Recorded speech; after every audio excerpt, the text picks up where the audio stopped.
English out loud. Have you ever been in a conversation where someone says something and your brain just completely freezes? Oh, totally. Like, absolutely freeze. Nice. And instead of just, asking what they meant, you just nod and hope the context will eventually make sense. Yeah, you just kind of pretend. Be honest with yourself. I mean, you are sitting there, maybe across from a colleague or a friend. And your head is just bobbing up and down. Exactly. You have this pleasant smile plastered on your face. But inside, Pure panic. yes, inside, there is just elevator music playing. You have absolutely no idea what just happened, what acronym they just used, or what deadline you just implicitly agreed to. It is, honestly, the ultimate universal experience. We do it to survive the awkwardness of the moment. Right. But frankly, it's a really dangerous game to play with your communication. Right. It's kind of the conversational equivalent of sweeping a ticking time bomb under the rug. That is exactly what it feels like. And that's why today our mission on this deep dive is to look at the psychology and the practical mechanics of navigating those exact communication breakdowns. Because it happens to all of us. Yeah. Especially if you're working in a second language, but really it happens to native speakers all the time too. Oh, 100%. We've got a stack of notes here on the exact phrases, the body language, and the cultural norms around what to actually say when you simply do not understand someone.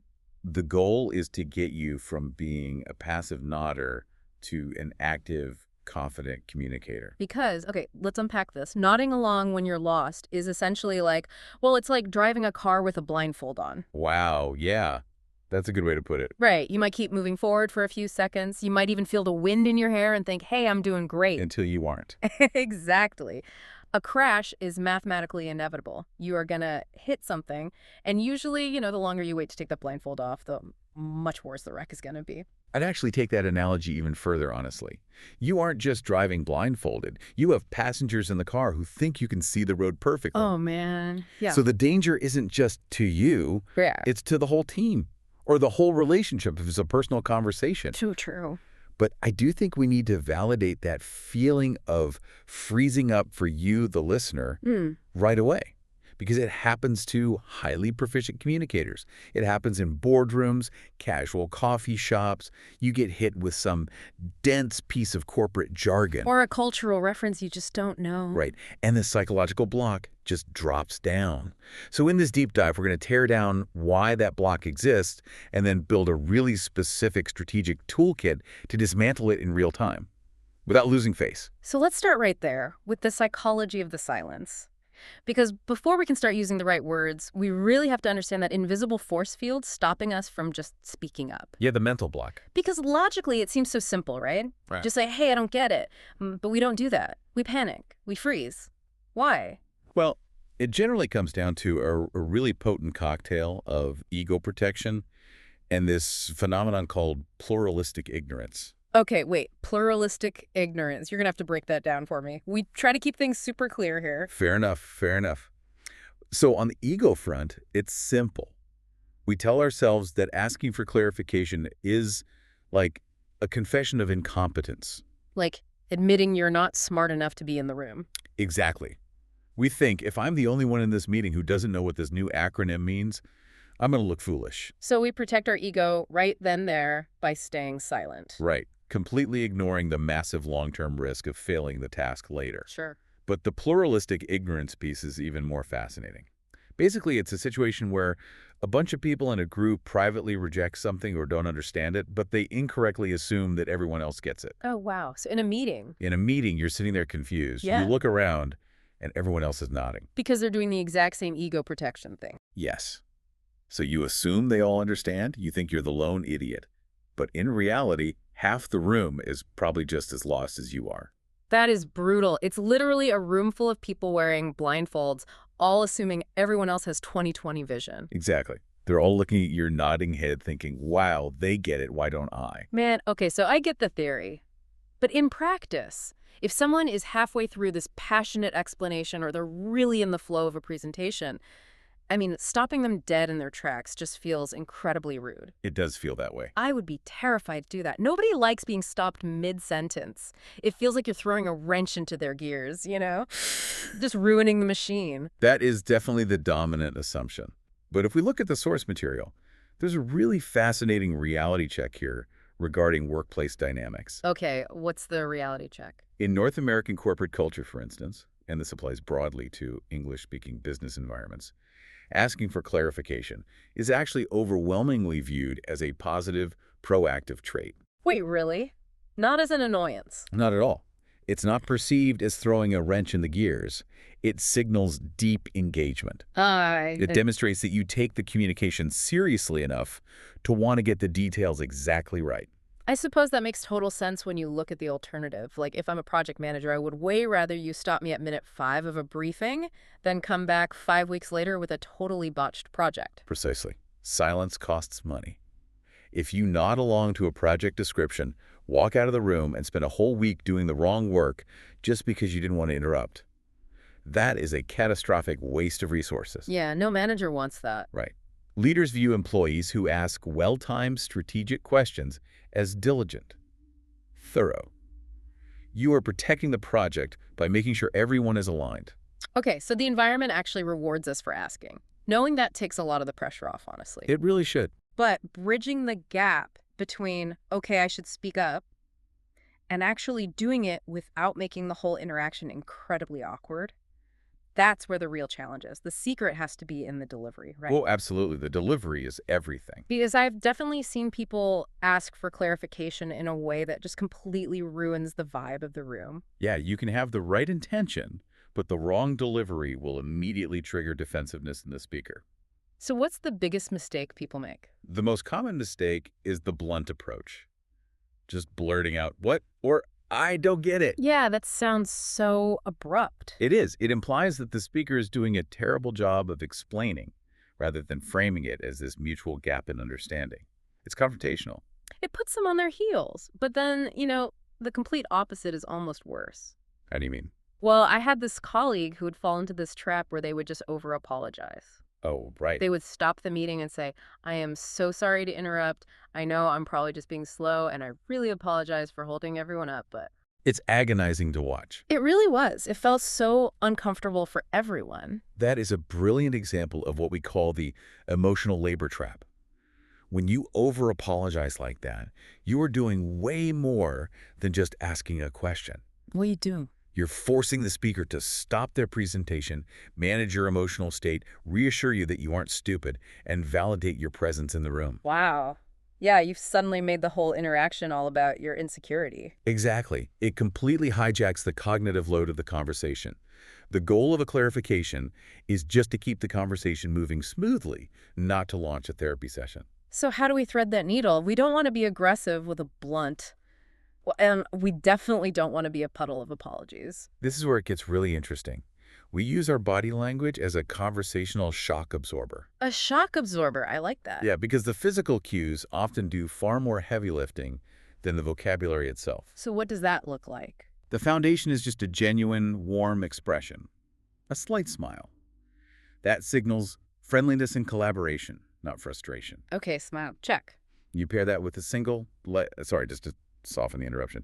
You maintain steady eye contact to show you're highly engaged, and you give a slight nod while they re-explain. To signal that the connection has been reestablished. Exactly. It's a delicate balancing act, but it's fascinating how a single word like what can ruin a vibe, but adding one quick sorry and a smile acts as that shock absorber. It really does. It says, hey, we're on the exact same team here. I just need a quick assist to stay in sync with you.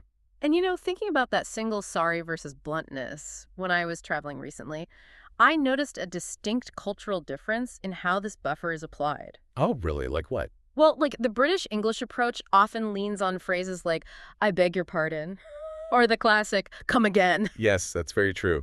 It feels a bit more formal, but it serves the exact same function. It's a polite buffer before the question. Definitely. Or even just a simple, with a rising inquisitive intonation that's almost universally understood as a polite pause button across all English-speaking cultures. Right. So regardless of the regional flavor you choose, the underlying mechanic remains the same. You're just softening the interruption before addressing the gap in information. All right, so the mindset is locked in. We know society actually wants us to ask. And we have the physical shock absorbers established, the smile, the eye contact, the polite buffer. So now we need the words. Yes. Let's move into the actual strategic toolkit, because not all confusion is created equal, is it? Not at all. Sometimes you literally didn't hear the person, and sometimes you heard every single syllable, but the concept makes zero sense. That is the most crucial distinction you can make before opening your mouth. You have to diagnose the problem. Mm. Are you dealing with an audio failure or a logic failure? Let's tackle the audio failure first. Okay, so if the environment is loud or maybe someone just mumbles, the strategy is to isolate the failure to the physical transmission of sound. You say, sorry, I didn't catch that. Could you say that again? So I didn't catch that. Using the word catch, I really like that. It's very spatial. How so? It creates this image that the words were like tossed through the air and they just slipped through your fingers. Exactly. It completely removes ego from the equation. Hmm. You are not attacking their ability to communicate. You're essentially blaming the environment or your own ears. Which psychologically disarms the speaker. Completely. Yeah. And there's a really powerful structural trick to this specific phrase, too. What's the trick? The pause. Saying, sorry, I didn't catch that. Could you say that again?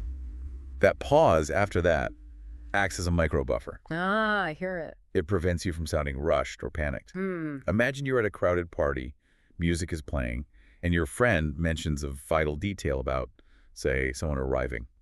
You just lean in and say, oh, sorry, I didn't catch that. Can you say that again? It's so clean. And it tells them exactly what to do. It says, hey, just repeat the data at a slightly higher volume. But let's look at the other side of the coin. What if the room is dead silent? You hear them perfectly. The volume is great. But the words themselves, when they string them together, form a concept that is just entirely alien to you. Okay, now you are dealing with a conceptual failure or a logic gap. Yeah. And using the word catch here would be a massive strategic error. Why?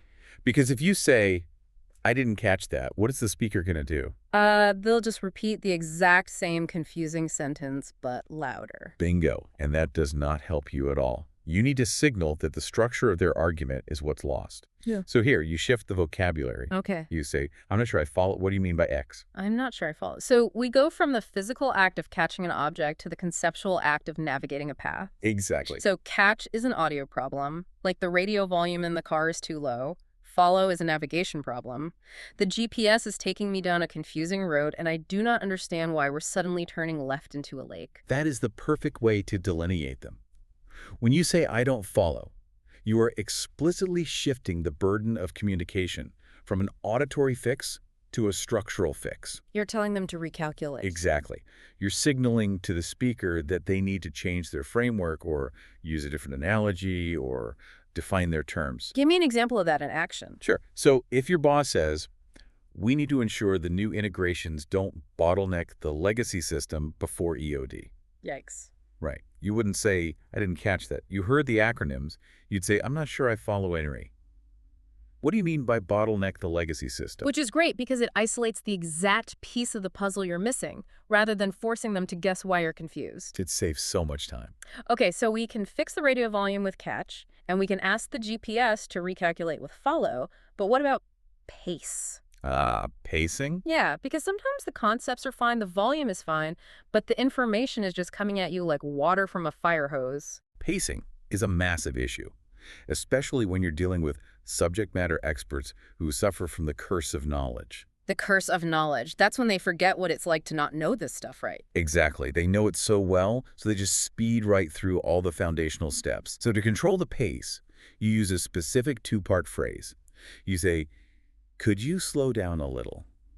I want to make sure I understand. It's that second half that feels like the real magic trick there. I want to make sure I understand. It is a psychological masterstroke, because if you just say, slow down, it can sound like a reprimand. Yeah, like you're telling a child to stop running. Right. It implies they're frantic or disorganized. Yeah. But when you add, I want to make sure I understand, you are actively stroking their ego. You're validating the importance of their message. Exactly. You're telling them, your words are so incredibly valuable to me that I refuse to let them rush past without fully absorbing them. That completely neutralizes any potential friction. It does. Mm. Imagine someone giving you a rapid-fire sequence of instructions for navigating a confusing train system. So like, take the blue line to the red line, switch at the brown line. Oh, my brain would already be melting. Right.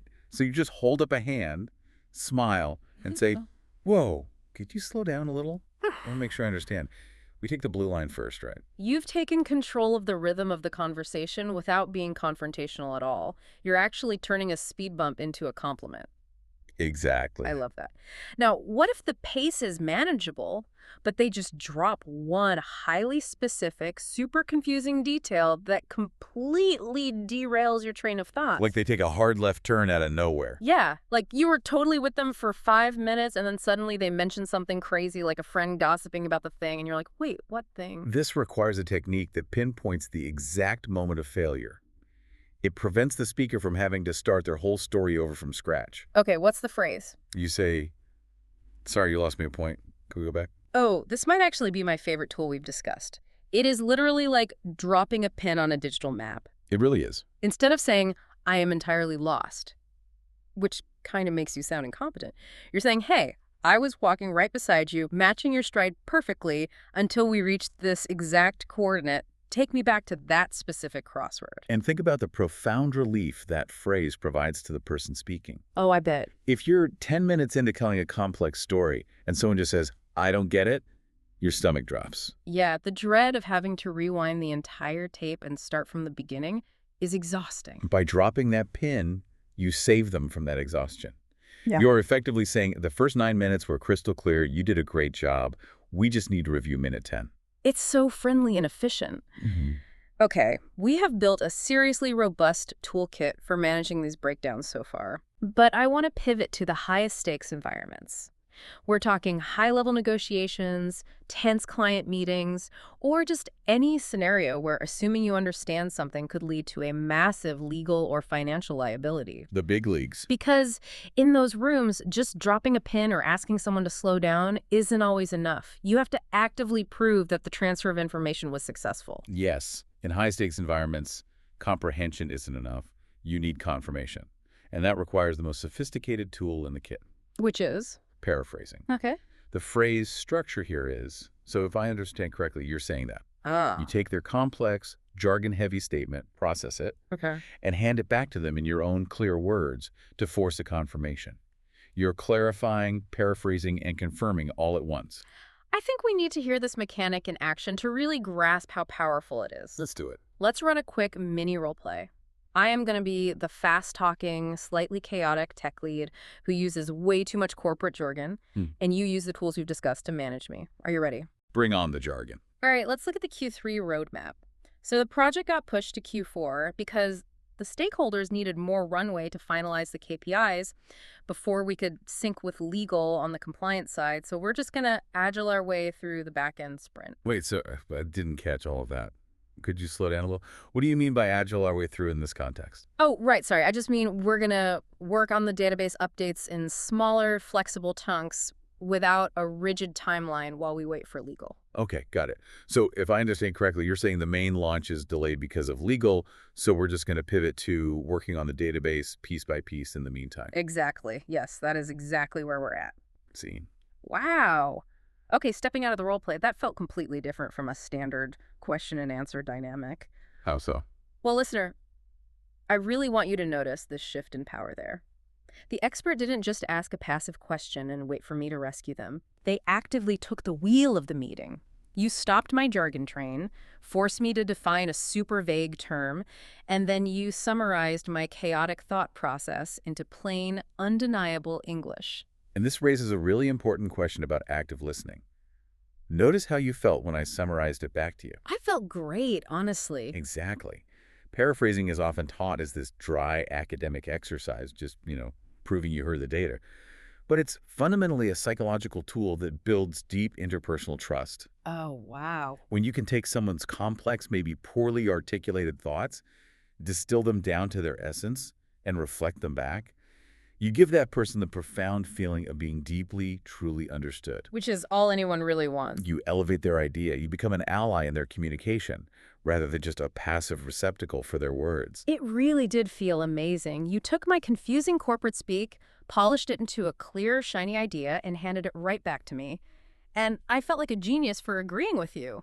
Even though you're the one who made a mess of it in the first place. Exactly. That is almost like a conversational superpower. You aren't just fixing your own lack of understanding. You're actively improving the quality of the speaker's own thoughts. That is the ultimate evolution of a communicator. You move from worrying about your own ego to facilitating the shared understanding of the entire room. Okay, let's bring all of this together because we have covered some serious strategic ground today. The core takeaway here isn't just a list of phrases. No, it's a mindset. It's a fundamental shift in how you diagnose a conversation. Right, so if you physically didn't hear the words clearly, you isolate the audio channel by saying you didn't catch it. Catch. If the words are clear but the logic is flawed, you isolate the conceptual framework by saying you don't follow it. Follow it. Yes. If the speed is the issue, you ask them to slow down by validating the importance of their message. I want to make sure I understand. Love that one. You drop a pin with "you lost me at" to fix a specific derailment without restarting the whole train. And finally, in the highest stakes moments, you paraphrase to clarify and confirm, if I understand correctly. That is the complete blueprint. But the blueprint only works if you actually take it off the page and bring it into the real world. Exactly. I want to challenge you, the listener, to actively deploy just one of these tactics this week. Do not let this remain theoretical. Just pick one. The next time you feel that elevator music start playing in your head, do not just nod. Stop the car, drop a pin, or test out that professional paraphrase. See how taking control of the breakdown actually increases your authority in the room rather than diminishing it. And as you prepare to do that, I want to leave you with one final paradigm shift to mull over. Ooh, let's hear it. We spend an immense amount of cognitive energy worrying that our interruption is going to annoy the speaker, right? Oh, constantly. We assume they are just basking in the glow of their own eloquence and we are ruining their perfect flow. But consider the reality of human communication. What if the person you were struggling to understand is actually hoping you will stop them? Wait, Think about it. What if, deep down, they realize they're rambling? They know they've lost the plot, and they're starting to feel the panic rising in their own chest because they can't figure out how to land the plane. Oh, I've definitely been that speaker before. Just babbling. In that highly vulnerable moment, your polite, clear interruption isn't a wrench in the gears. It is a rescue mission. What if your strategic question is exactly the lifeline they have been desperately waiting for? Man, that completely flips the script. You aren't interrupting them, you're saving them. Exactly. Let that sit with you the next time you find yourself blindly nodding along. Which of these phrases are you going to use first? Try it out. Thanks for joining us on this deep dive. Talk to you next time.